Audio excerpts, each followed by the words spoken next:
Doctor Muzammil, doctor Shaheen, doctor Nisar, doctor Umar या फिर मौलवी इश्तियाक, इन सब में एक चीज कॉमन है, वो है फरीदाबाद की अल फलाह यूनिवर्सिटी, जिससे सभी जुड़े हुए हैं, जिसकी सदस्यता रद्द कर दी गई है।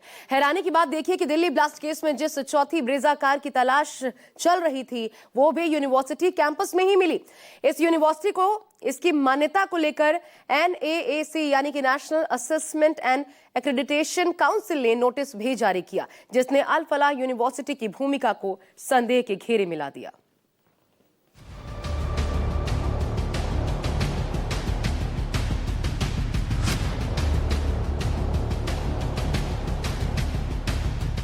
फरीदाबाद की अल फलाह यूनिवर्सिटी शनिवार से सुर्खियों में बनी हुई। दिल्ली ब्लास्ट के बाद तो यहां जांच एजेंसियों ने डेरा जमा रखा है, क्योंकि अब जांच के घेरे में ये यूनिवर्सिटी भी आ गई। इसकी पहली वजह यहां से गिरफ्तार हुए आतंक के वो डॉक्टर हैं जिन्होंने दिल्ली NCR को दहलाने की साजिश रची थी। दिल्ली ब्लास्ट के बाद पुलिस जिस ब्रीजा कार को तलाश रही थी, गुरुवार को वो कार यूनिवर्सिटी कैंपस में मिली। इतना ही नहीं, यूनिवर्सिटी पर गलत तरीके से अपनी वेबसाइट पर मान्यता प्राप्त दिखाने का आरोप लगा, जिसे लेकर NAAC यानी national assessment and accreditation council ने कारण बताओ नोटिस जारी किया है। अल फलाह यूनिवर्सिटी पर शिकंजा लगातार कसता जा रहा है। उसके पीछे की वजह है कि अल फलाह यूनिवर्सिटी ने अपने आप को A ग्रेड की मान्यता यूनिवर्सिटी का दर्जा वेबसाइट पर दिया हुआ था। यही वजह है कि NAAC की तरफ से नोटिस जारी किया गया है और कारण बताओ नोटिस के तहत इनसे कई गंभीर सवाल पूछे गए हैं। आपको बता दें कि यूनिवर्सिटी ने वेबसाइट पर यह मान्यता बताते हुए A ग्रेड को इन्होंने दर्ज किया था कि A ग्रेड की मान्यता प्राप्त है, जबकि इस यूनिवर्सिटी को A ग्रेड की मान्यता मिली तक नहीं है। वहीं जांच के शिकंजे में अल फलाह यूनिवर्सिटी के रडार पर अब ED भी है, जो फाइनेंशियल टेरर एंगल से भी इस पूरे मामले की जांच कर रही है। अल फलाह यूनिवर्सिटी के जांच के दायरे में आने की एक और वजह, यहां से डॉक्टर मुजम्मिल अहमद गनई और शाहीन शाहिद गिरफ्तार किए गए, जबकि आतंकी डॉक्टर उमर भी यही काम करता था। इनके बाद एक और डॉक्टर को यहां से डिटेन किया गया, वो है डॉक्टर निसार उल हसन। डॉक्टर निसार उल हसन की यहां ज्वाइनिंग पर सवाल है। दरअसल डॉक्टर निसार उल हसन अल फलाह यूनिवर्सिटी में प्रोफेसर है।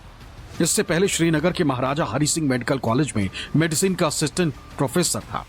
आतंकी कनेक्शन की वजह से डॉक्टर निसार को 21 नवंबर 2023 को बर्खास्त कर दिया गया था। साल 2014 में कश्मीर में नकली दवा घोटाले में सस्पेंड भी हुआ था। आतंकी कनेक्शन में बर्खास्त डॉक्टर को अल फलाह यूनिवर्सिटी में नौकरी कैसे मिल गई, इससे भी अल फलाह यूनिवर्सिटी जांच के दायरे में। सूत्रों से मिली जानकारी के अनुसार डॉक्टर निसारुल हसन को फरीदाबाद में पुलिस ने डिटेन कर लिया है और उससे रेड फोर्ट दिल्ली ब्लास्ट से लेकर जो व्हाइट कॉलर टेररिस्ट मॉड्यूल पकड़ा गया है उसके बारे में पूछताछ की जा रही है।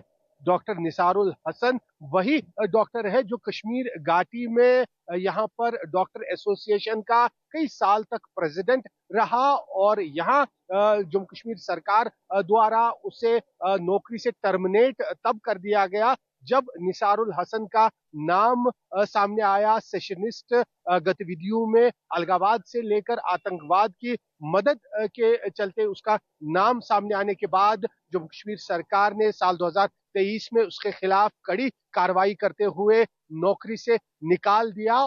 ऐसी भी जानकारी सामने आ रही है कि डॉक्टर निसार उल हसन की बेटी भी इसी यूनिवर्सिटी में काम करती है। ऐसे में सवाल तो उठेंगे ही कि एक यूनिवर्सिटी में कैसे व्हाइट कॉलर टेरर का पूरा नेक्सस चल रहा था। हालांकि यूनिवर्सिटी की तरफ से एक दिन पहले सफाई दी गई थी कि उसका गिरफ्तार डॉक्टर और उनके टेरर नेटवर्क से संबंध नहीं, लेकिन जिस तरह से सारी कड़ियां यूनिवर्सिटी में आकर जुड़ती उससे शक का दायरा तो बढ़ता ही है।